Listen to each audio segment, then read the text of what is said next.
Good evening class 12 student. तो हमने chapter 1 जो है उसकी एक्सरसाइज फर्स्ट भी पढ़ ली थी, सेकंड भी पढ़ ली थी। आज हम करने जा रहे हैं मिसलिनियस। उसमें कुछ क्वेश्चन जो है बड़ी इंपॉर्टेंट है, जैसे उसका क्वेश्चन नंबर 1 बड़ा ही इंपॉर्टेंट क्वेश्चन है। चलते हैं इसको सॉल्व करते हैं। क्वेश्चन क्या कहता है, शो दैट द फंक्शन दे रखा है, डोमेन दे रखी है, कोड मेन -1 से लेके 1 तक है और कैसे डिफाइंड है, f(x = x/1 + mod x) is 1 and onto function. पूछा गया कि ये फंक्शन जो है बाइजेक्टिव है, मतलब 1 भी और ऑन टू भी। हम सबको पता है कि मॉड एक्स की दो वैल्यूज होती है, एक प्लस में एक माइनस में। तो मैं क्या करूंगा, इस क्वेश्चन को दो पार्ट्स में डिवाइड कर दूंगा। जब एक्स की वैल्यू प्लस में लूंगा तो मॉड एक्स का आंसर क्या लिखा जाएगा, +x। जब नेगेटिव लूंगा तो मॉड एक्स का आंसर क्या बनेगा, -x। तो क्वेश्चन का बन जाएगा 1 - x।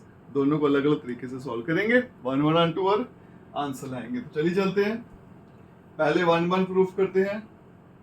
काम वही रहेगा, दो नंबर लेट कर लेंगे आपको, x1 x2 belongs to domain. Domain क्या है इसकी, R, सच दैट यहाँ पे लिखेंगे f(x1 = f(x2) और प्रूफ करेंगे x1 = x2। f(x) की डेफिनेशन ये है, x1 लिखूंगा तो क्या बन जाएगा बच्चों, x1/1 + x1 और यहाँ पे x2/1 + x2। क्रॉस मल्टीप्लाई कर लेते हैं, ये यहाँ जाके मल्टीप्लाई हो जाएगा, x1 और 1 + x2 = 1 + x1 और यहाँ पे x2। पहले x1 को 1 से करूंगा x1, फिर x2 से करूंगा x1 x2, x2 को 1 से x2 और यहाँ पे x1 और x2, x1 x2 कैंसिल, तो x1 = x2 आ गया। तो मेरा जो फंक्शन है f is 1 1। नेक्स्ट चलते हैं ऑन टू पे। ऑन टू कैसे करते हैं, लेट y = f(x) और फिर f(x) की वैल्यूज डाल देंगे 1/x। उसके बाद में यहाँ से x की वैल्यू निकालनी है, तो बेटा क्रॉस मल्टीप्लाई करते हैं, तो यहाँ बनेगा 1 + x = x। y को मल्टीप्लाई कर देंगे, उसके बाद में यहाँ भेज देंगे, तो y = x - yx। यहाँ से x कॉमन ले लिया तो 1 - y। ये यहाँ भेजेंगे तो डिवाइड होगा, तो x का आंसर बन जाएगा y/1 - y। ठीक है बच्चों, अब मुझे बस इतना देखना है कि यहाँ पे y की जो मर्जी वैल्यू डालो, पीछे x का आंसर दिख जाना चाहिए। कोड मेन क्या है मेरी, -1 भी नहीं डालना, 1 भी नहीं डालना, इनके बीच में से नंबर डालने।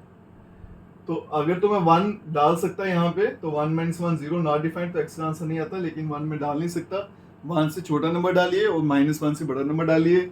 जो मर्जी नंबर डालिए आपको, पीछे आपको x का आंसर मिल जाएगा, क्योंकि x जो है वो डोमेन होती है। डोमेन क्या है, रियल नंबर। तो इसका मतलब कोड मेन के सारे नंबर जो है वो पीछे डोमेन में कनेक्टेड है। तो मेरा फंक्शन क्या बन जाएगा, ऑन टू। तो क्या लिखेंगे, for every y belongs to code domain there exists x belongs to domain such that f(x) = y, y इसका मतलब f जो है वो ऑन टू। नेक्स्ट, अगर मैं नेगेटिव मान लूं तो भी 1 1 ऑन टू प्रूफ करेंगे। 1 1 के लिए फिर से वही दो नंबर लेट कर लेंगे। डोमेन क्या है इसकी, R, और सच दैट क्या मान के चलेंगे, f(x1 = f(x2)। f(x1) का आंसर x1/1 - x1, x2 का answer x2/1 - x2।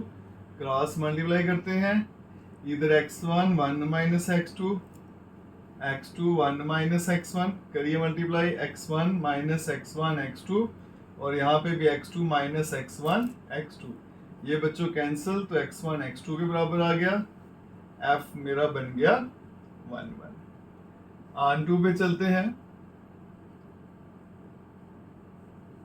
Late y = f(x), y = f(x) का आंसर x/1 - x। इसको यहाँ भेज देता हूँ तो मल्टीप्लाई हो जाएगा y के साथ, तो 1 - x = बेटा x बनेगा। y मल्टीप्लाई करेंगे तो y - yx = x। इसको यहाँ शिफ्ट कर देंगे, y = x + yx, x common ले लेंगे तो बनेगा 1 + y। और फिर यहाँ बेस दूंगा तो बेटा डिवाइड में चला जाएगा, तो x का answer y upon 1 plus y, और y की वैल्यू -1 से बड़ी और 1 से छोटी। ठीक है, तो जो मर्जी वैल्यू डाल लीजिए आप, -1 से बड़ी और y 1 से छोटी, आपको पीछे x का आंसर मिल जाएगा। तो फंक्शन जो है वो ऑन टू है, तो क्या लिखेंगे, for every y belongs to codomain there exist x belongs to domain such that fx equals to y, f is onto. तो इसके साथ मेरा फंक्शन जो था 1 1 और 1 2 प्रूव करना था, हो गया। नेक्स्ट क्वेश्चन पे चलते हैं। चलिए बच्चों नेक्स्ट क्वेश्चन पे चलते हैं। बड़ा ही आसान सा क्वेश्चन है। पूछा गया कि फंक्शन जो है इंजेक्टिव है, इंजेक्टिव का मतलब होता है 1 1 है, सिर्फ इतना सा प्रूफ करना है। चलिए बेटा, fx दे रखा है मुझे, 1 1 प्रूफ करना है। सेम कहानी, लेट 2 नंबर ले लेंगे डोमेन में, और क्या मान के चलेंगे, such that f of x1 equals to f of x2। x की डेफिनेशन दे रखी है, तो x1 का क्या बनेगा, x1 क्यूब, यहाँ x2 क्यूब, क्या करेंगे, क्यूब रूट ले लेंगे दोनों side, taking cube root to both side, तो क्या बन जाएगा, यहाँ भी 1/3 और इस पे भी 1/3 आएगा, ये कैंसिल हो जाएंगे बेटा। तो x1 का आंसर क्या आ जाएगा, x2। अगर ऐसा आ जाए तो फंक्शन क्या बन जाता है मेरा 1। बड़ा ही आसान सा क्वेश्चन था। नेक्स्ट क्वेश्चन पे चलते हैं। चलिए बच्चों क्वेश्चन नंबर 3 पे चलते हैं। क्वेश्चन नंबर 3 जो है क्या कहता है कि नॉन एम्प्टी सेट x, आपको एक सेट दे रखा है x, फिर पावर सेट है x का, और आपको पता है कि पावर सेट क्या होता है, कि ऐसा सेट जिसमें सारे के सारे सबसेट कंटेन्ड होते हैं, मतलब x के जितने सबसेट है सारे कहाँ हैं, px में। रिलेशन कैसे डिफाइन किया गया है, for the subset a b in px a related to b if and only if a subset b। अगर a b का सबसेट है तो ही रिलेशन बनेगा, अदरवाइज रिलेशन नहीं बनेगा। पूछा गया है कि r जो है इक्विवेलेंस रिलेशन है या नहीं है। तो स्टेटमेंट बड़ी टिपिकल सी लगती है, लेकिन है नहीं, बिल्कुल आसान सा क्वेश्चन है। देखिएगा, हम सब जानते हैं a सबसेट a, कोई भी सेट जो होता है वो अपना ही सबसेट होता है।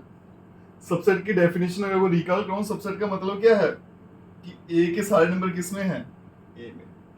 तो आपने अगर सबसेट की डेफिनेशन पढ़ी होगी तो आपको सबसेट का रूल एक याद करा दूं, every set has two subset phi and itself. ठीक है, तो हर सेट अपना ही क्या होता है, सबसेट होता है। तो इसलिए ये सबसेट है, ये स्टेटमेंट बिल्कुल ट्रू है। अगर ऐसा पॉसिबल है तो इसका मतलब ये जो पेयर बनेगा कहाँ चला जाएगा, आपका रिलेशन के अंदर। अगर ये रिलेशन में चला जाएगा तो मेरा R जो है वो रिफ्लेक्सिव बन जाएगा। ठीक है, दूसरा आ जाइए सिमेट्रिक पे। सिमेट्रिकली क्या करते थे, एक पेयर लेते थे R में, तो ये ले लेते हैं ए बी किस में है, R में है। अगर ए बी आर के अंदर है तो इसका मतलब क्या है, A subset B does not imply B subset A. ठीक है, अगर ए बी का सबसेट है मतलब ए के सारे नंबर किस में है, बी में है, तो जरूरी नहीं है कि बी भी क्या हो, ए का सबसेट हो। तो ये कंडीशन मेरी फेल हो जाएगी। अगर ये कंडीशन फेल हो जाएगी तो इसका मतलब ये बी ए जो है does not belongs to R. ठीक है, अगर आर में नहीं जाएगा, आर इज नॉट सिमेट्रिक। तीसरा आ जाइए ट्रांजिटिव। ट्रांजिटिव में दो पेयर लेने हैं, कौन कौन सा ले लेते हैं, एक ए बी और दूसरा B C. A B R में है तो इसका मतलब A subset B, B C भी आर में है तो B subset C. A subset B का मतलब ए के सारे नंबर बी में है, और फिर बी के सारे नंबर कहाँ है, सी में है, तो इसका मतलब ए के सारे नंबर कहाँ है, सी में है, which implies a सबसेट सी। अगर ये सी का सबसेट है तो ये जो वाला जो पेयर है कहाँ चला जाएगा, आर में। ए बी भी आर में है, बी सी भी आर में है, बी को छोड़ दो तो ए सी भी आर में है, तो आर आपका ट्रांजिटिव बन गया, आर रिफ्लेक्सिव भी है, सिमेट्रिक भी है, ट्रांजिटिव भी है, इसका मतलब आर जो है वो इक्विवेलेंस रिलेशन है। ठीक है बच्चों, स्टेटमेंट टिपिकल है, सॉल्यूशन बिल्कुल आसान है। नेक्स्ट क्वेश्चन पे चलते हैं। चलिए बच्चों नेक्स्ट क्वेश्चन पे चलते हैं। Find the number of all onto function from this set to itself. Onto function मुझे फाइंड करने हैं, एक लाइन का इसका आंसर है। तो नंबर ऑफ ऑनटू फंक्शंस, उसका फॉर्मूला होता है n फैक्टोरियल, और यही इसका आंसर है। एग्जांपल से समझाता हूँ। मान लीजिए एक सेट है 1 2 3, इसके नंबर ऑफ ऑनटू फंक्शन कितने बनेंगे, कितने नंबर है 3, तो 3 फैक्टोरियल कितना हो जाएगा 3 2 1 इक्वल्स टू 6। और जो क्वेश्चन दिया है उसमें कितने नंबर है बेटा n, तो उसके नंबर ऑफ ऑनटू फंक्शन कितने बनेंगे n फैक्टोरियल, यही आपका आंसर था। नेक्स्ट चलते हैं। ए फंक्शन दिया है, ए सेट दिया है, बी सेट दिया है, फंक्शन एफ और जी हैं, दोनों ए टू बी डिफाइंड है, एफ एक्स इस तरह से डिफाइंड है, जी एक्स इस तरह से डिफाइंड है, और पूछा गया दोनों सेट इक्वल है या नहीं। तो इक्वल सेट्स की कंडीशन क्या है, F of A equals to G of A for all A belongs to A. दो फंक्शन इक्वल कब होते हैं, जब दोनों की इमेजेस बराबर आती है हर एक नंबर पे। तो वही करने जा रहे हैं हम। पहले एफ एक्स लिख लेते हैं, यहाँ पे क्या दे रखा था हमें, एक्स स्क्वेयर माइनस एक्स, और यहाँ पे जी एक्स लिख लेते हैं, जो हमें दिया है 2 time mod of x minus 1/2। और एक सेट में कौन कौन सा नंबर है, -1 0 1, यहाँ भी डालेंगे यहाँ भी डालेंगे, और देखेंगे आंसर बराबर आते हैं नहीं आते। एफ ऑफ -1 का स्क्वायर +1, और यहाँ पे -1 डालूंगा तो कितना बनेगा 1 + 1 = 2। एफ ऑफ 0 0 हो जाएगा, 1 पे 1 - 1 0, और एफ ऑफ 2 डालूंगा, 2 का स्क्वायर 4 4 - 2 = 2। यहाँ भी डालते हैं वैल्यू, पहली वैल्यू -1 है, यहाँ पे -1 भी था, -1 डालेंगे 2, -1 - 1/2 और -1। इसको अगर सिंप्लीफाई करूं तो बन जाएगा बेटा -3/2 और -1। मॉड है तो आंसर प्लस में लेना है, ये बन जाएगा 3/2 -1, 2 2 कैंसिल, 3 - 1 करूंगा तो आंसर कितना आएगा 2। नेक्स्ट वैल्यू क्या है मेरी 0, 2 0 - 1/2 -1। मॉड को हटाऊंगा तो आंसर प्लस का 1/2 -1 कट जाएगा, 1 - 1 0। नेक्स्ट नंबर चलिए प्लस का 1, 2 मॉड में 1 - 1/2 -1, 1 - 1/2 करूंगा बच्चों तो आंसर क्या आएगा 1/2, फिर से कैंसिल, 1 - 1 कितना आ गया 0, और लास्ट वैल्यू जो थी आपके पास 2 थी, मॉड में आएगा 2 - 1/2 -1, 2 × 2 4 4 - 1 3/2 -1 कैंसिल, 3 - 1 क्या आ गया 2। आप चेक कर सकते हो, इधर भी -1 पे 2 है, यहाँ भी -1 पे 2। नेक्स्ट दो वैल्यू यहाँ भी 0 है, यहाँ भी 0, फिर लास्ट यहाँ भी 2 है, यहाँ भी 2 है। तो आप देख सकते हो कि मेरा जो फंक्शन है f और g दोनों के आंसर बराबर हैं for all a belongs to a। इस सेट में से जितने मर्जी नंबर उठाइए, जितने भी नंबर हैं उनकी वैल्यू डालिए, f में भी g में भी, सभी पे आंसर सेम आ रहा है, इसलिए दोनों फंक्शन आपस में क्या है इक्वल है। नेक्स्ट क्वेश्चन में चलते हैं। चलिए बच्चों लास्ट दो क्वेश्चन जो है मिसलिनियस के उन पे चलते हैं। क्वेश्चन 6 कहता है सेट दे रखा है number of relation containing 1 2 and 1 3 which are reflexive and symmetric but not transitive is। कहता है मुझे रिलेशन फाइंड करने हैं, कौन से रिलेशन जिसमें 1 2 होना चाहिए, 1 3 भी होना चाहिए, और वो रिलेशन रिफ्लेक्सिव भी होना चाहिए, सिमेट्रिक भी होना चाहिए, लेकिन ट्रांजिटिव नहीं होना चाहिए। ऑप्शन दे रखे 1 2 3 4। तो ये सेट ए दे रखा था, पहले मैं देख लेता हूँ कि नंबर ऑफ ए क्रॉस ए में कितने पेयर्स बनते हैं। ए क्रॉस ए फाइंड किया, ये सारे पेयर आ गए। अब मैं रिलेशन बनाने जा रहा हूँ, रिलेशन क्या होना चाहिए मेरा रिफ्लेक्सिव और सिमेट्रिक। तो रिफ्लेक्सिव क्या होता है बेटा, जिसमें सारे पेयर होंगे, जैसे 1 1 है, इसका पेयर भी रखना पड़ेगा, 2 2 का पेयर भी रखना पड़ेगा और 3 3 का रखना पड़ेगा। रिफ्लेक्सिव बन गया, ठीक है। लेकिन इसमें क्या रखना है, 1 2 भी रखना है और 1 3 भी रखना है। अगर मैं इसमें 1 2 रखता हूं, मुझे 2 1 भी रखना पड़ेगा क्योंकि सिमेट्रिक भी है। अगर मैं ये नहीं रखूंगा तो सिमेट्रिक नहीं होगा, क्योंकि सिमेट्रिक बनाना है। फिर नेक्स्ट पेयर क्या है, 1 3, तो फिर मुझे 3 1 भी रखना पड़ेगा। अब चेक कर लीजिए, ये मेरा रिलेशन जो है रिफ्लेक्सिव है। क्यों है, क्योंकि इसमें जितने भी ए के नंबर है सबका पेयर दे रखा है, सिमेट्रिक है, बिल्कुल है। 1 1 का उल्टा 2 2 3 3, 1 2 का उल्टा क्या होता है 2 1, 2 1 का 1 2, 1 3 का 3 1, 3 1 का 1 3। लेकिन ट्रांजिटिव नहीं होना चाहिए, वो भी चेक कर लेते हैं। जैसे आप यहां देखिए 2 1 है, 1 2 है, पेयर मिल गया, लेकिन 1 छोड़ देंगे तो 2 3 इसमें कहीं भी नहीं दिख रहा। तो इसका मतलब ये जो रिलेशन है रिफ्लेक्सिव भी है, सिमेट्रिक भी है, लेकिन ट्रांजिटिव नहीं है। तो ऐसे कितने रिलेशन बने मेरे पास, एक ही बना है, तो आंसर क्या आएगा बेटा 1। नेक्स्ट चलते हैं, क्वेश्चन सेम ही है, नंबर ऑफ इक्विवेलेंस रिलेशन, लेकिन इसमें क्या होना चाहिए 1 2 होना चाहिए। मैंने फिर से क्या किया, ए क्रॉस ए फाइंड कर दिया और ए क्रॉस ए में जितने पेयर है सारे बना दिए। अब यहां देखना बेटा, इक्विवेलेंस के लिए मेरे पास क्या होना चाहिए,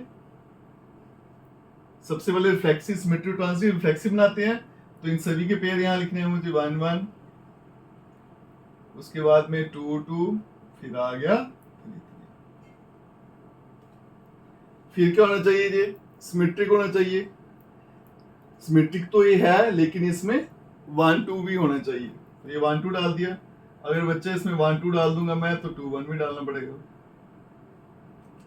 ठीक है जी, इक्वेशन बन गए। चेक करिए, सभी नंबर्स के पेयर इसमें है, रिफ्लेक्सिव भी है, सिमेट्रिक में सभी को उल्टा करके देख लिए। 1 2 का उल्टा 2 1, 2 1 का क्या होता है 1 2 होता है। ट्रांजिटिव भी चेक कर लीजिए, जैसे ये वाला पेयर ले लीजिए, 2 2 कैंसिल हो जाएगा, 1 1 आपको दिख जाएगा, और ये पेयर बनता है 1 1 कैंसिल, 1 2 आपको दिख जाएगा। तो ये रिलेशन जो है मेरा, ये इक्विवेलेंस रिलेशन। अब मेरे पास पीछे 4 पेयर बच गए हैं। यहां देखिएगा बेटा, इनमें मैं क्या करता हूं, ये 1 1 2 2 3 3 1 2 और 2 1, ये एक बन गया मेरे पास इक्विवेलेंस। टोटल कितने बनेंगे वो फाइंड करने हैं। अब मेरे पास जो पेयर पीछे रहते हैं बेटा, वो कौन सा रहता है, 2 1 1 2, 3 1 रह जाता है, 3 2 रह जाता है। अगर मैं क्या करता हूं बेटा, इसमें मान लीजिए 2 3 इसमें ऐड कर देता हूं, ठीक है। अगर इसमें मैं 2 3 ऐड करता हूं, तो फिर मुझे क्या करना पड़ेगा, 3 2 भी ऐड करना पड़ेगा, क्योंकि अगर एक ही ऐड करूंगा तो ये सिमेट्रिक नहीं बनने वाला, सिमेट्रिक वाले 3 2 भी ऐड करूंगा। अगर मैं इसमें 3 2 ऐड करता हूं, फिर ये मेरा रिलेशन जो है वो ट्रांजिटिव नहीं बन रहा। क्यों नहीं बन रहा, यहाँ देखिए, इसमें 1 2 दिख रहा है आपको, 2 3 दिख रहा है, 2 2 हटा दूंगा तो पीछे क्या बचना चाहिए 1 3, वो इसमें नहीं है। तो इसका मतलब इसमें मुझे 1 3 भी डालना पड़ेगा। अगर 1 3 डाला तो फिर 3 1 भी डालना पड़ेगा, क्योंकि सिमेट्रिक भी तो करना है। अब ये मेरा रिलेशन जो है ये क्या बन गया, इक्विवेलेंस रिलेशन। तो इस केस में आपके 2 इक्विवेलेंस रिलेशन बनेंगे, 1 और 2। इसके साथ आपका चैप्टर नंबर 1 यहीं पे खत्म होता है। नेक्स्ट हम चलेंगे कंटिन्यूटी पे, उसके बाद डिफरेंशिएशन पढ़ेंगे। बाकी कोई भी डाउट होगा कमेंट सेक्शन में जरूर बताइएगा। चैनल को लाइक, सब्सक्राइब, शेयर, कमेंट जरूर करिएगा। Best of luck.